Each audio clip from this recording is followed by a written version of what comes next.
First of all, thanks, Kyle, for being here with us. And I've been quite a fan of yours for quite some times now, I have to admit it. I found your work particularly interesting and fascinating in a very basic, almost way, in a sense that it's the media that you use. We'll get there in a moment. So before we started looking at your pieces and talking about those, why don't you tell us a little bit how all of this began and what exactly attracted you to garbage? All right. Well, thank you so much for having me, Delia. I was pleasantly surprised to hear from you from a boy from Reno, and I was like, oh, all right, this is a cool opportunity.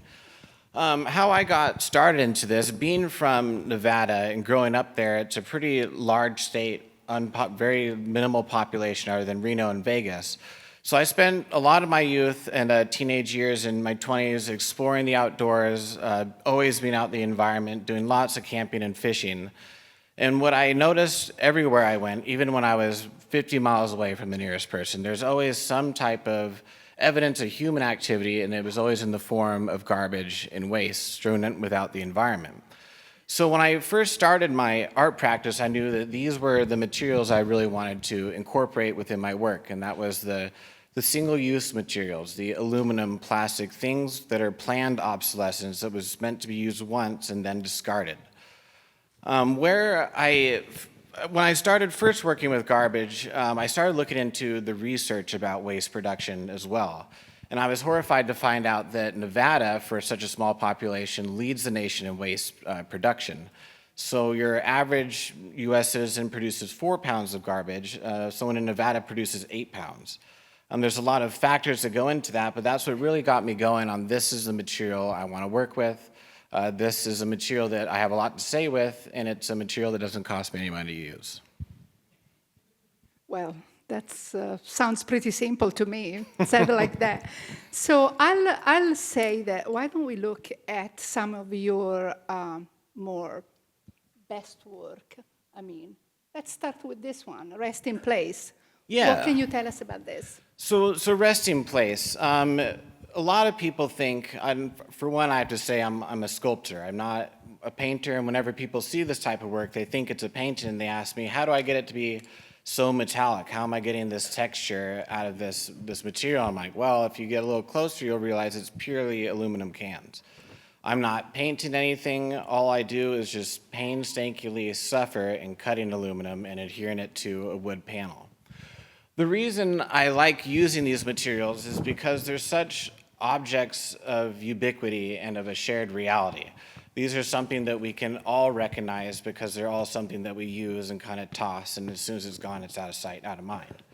So I wanted to make sure I had a heavy emphasis in my early work with aluminum. Within the work, you'll see it's pretty detailed, it's really colorful, but there's also a hidden element for this material, and it's the one aluminum Coca-Cola can up there in the corner, which for most people don't really recognize it at first. So it's a nice little bit of a surprise for the viewer when looking at this and they discover, oh, this is what the material is. This is the hidden hint.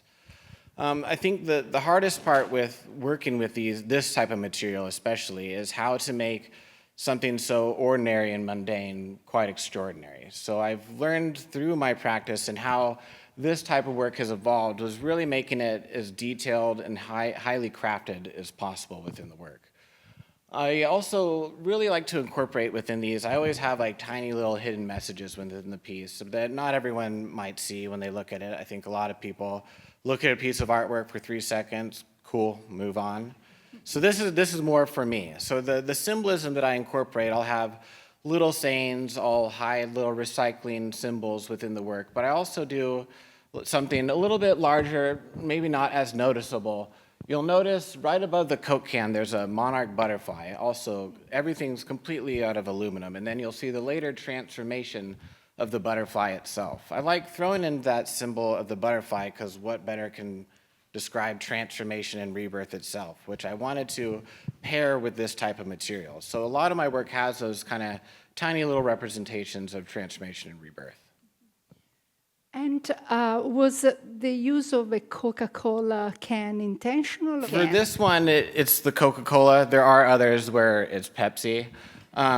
Particularly on this one, the red kind of blended in a little bit better with it being Coca-Cola, so I'm not jabbing directly at Coca-Cola. It's more so the main overarching themes of these kind of less thought of materials. So it's not a brand placement. Well, all right. So now I'll like you to talk about this one a little bit. Yeah, so this is my piece, Tethered.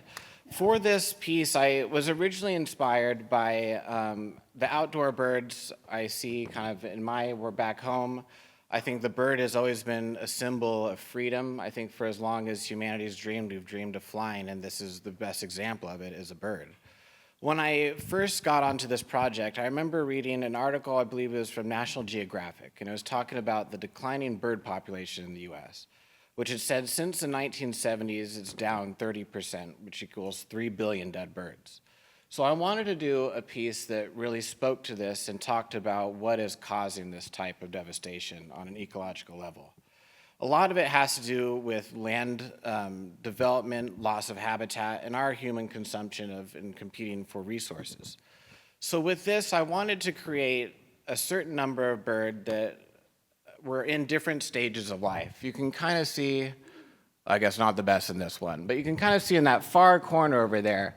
And again, all these are backyard birds that are recognizable. So I wanted these birds to be in different stages of life while being tethered to these artificial habitats that humanity has created that these birds now have to negotiate within their own lives.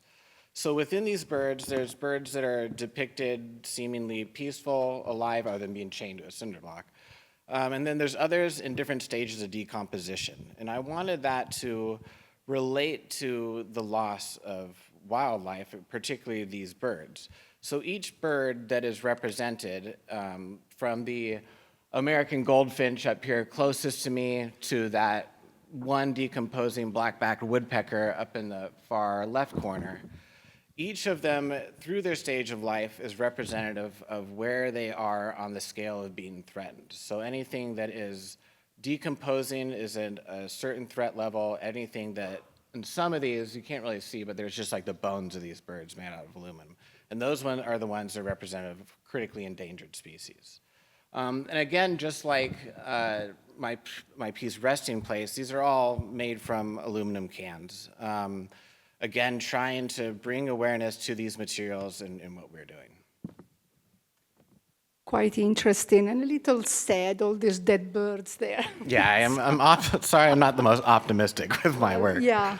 So there are other, maybe you want to show and talk about more one of this close-up of your birds, like this one? Yeah, for let's do example? the black-backed woodpecker, because I couldn't remember if I included this this one? in the slides. Yeah.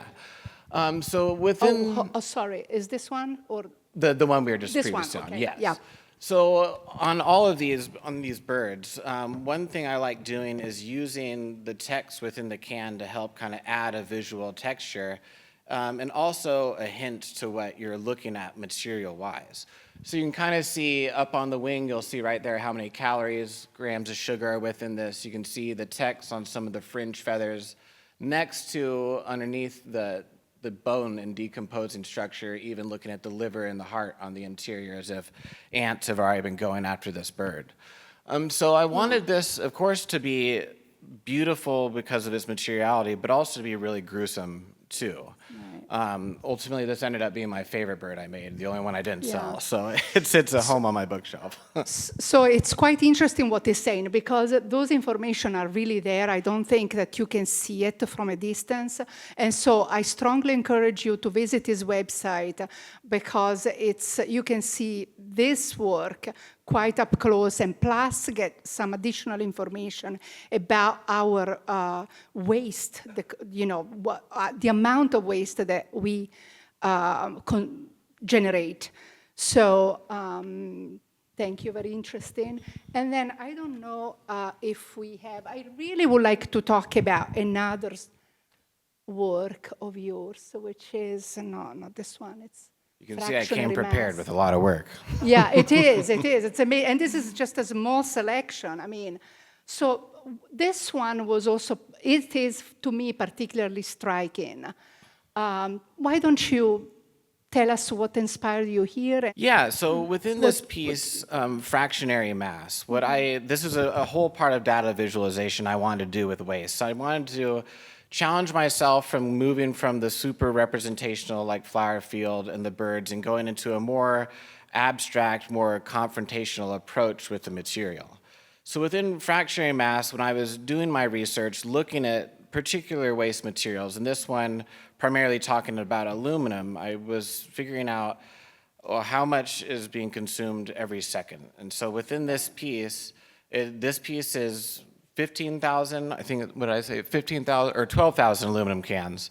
That is just 3.4 seconds of US consumption alone. So when you're looking at this, I wanted it to be a really, well, one, I had to figure out how do I talk about such a large topic and talk about it in a small gallery setting. So I thought about gravity and mass as my two best options and how to visualize a condensed mass. And so I'd have to say a big inspiration came from the movie WALL-E, if anyone's ever seen that.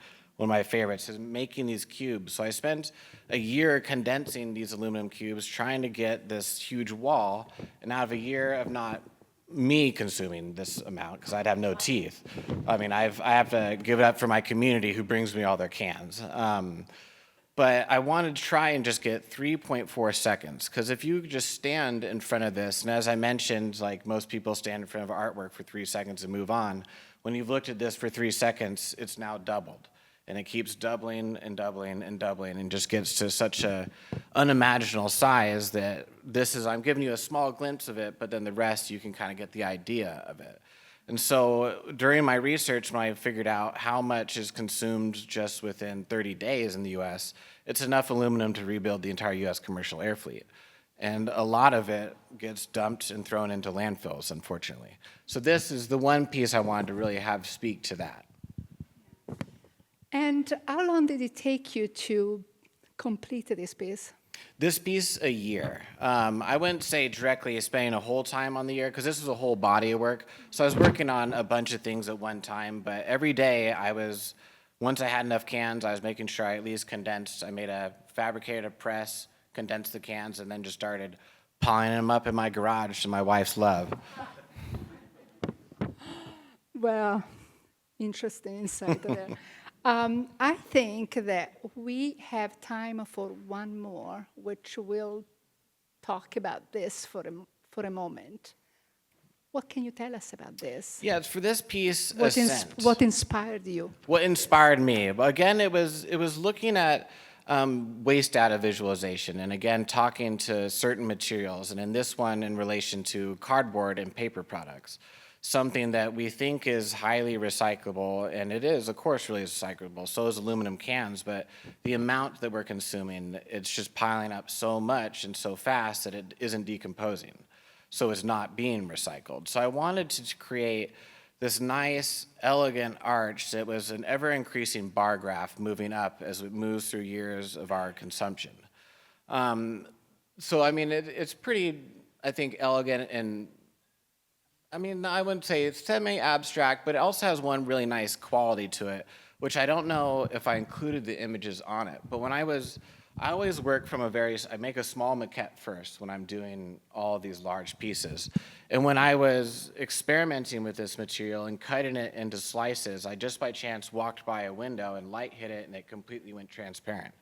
So when you are walking around this arch from a certain perspective, your eyes will visually see a hole that appears throughout the whole piece because it'll become translucent.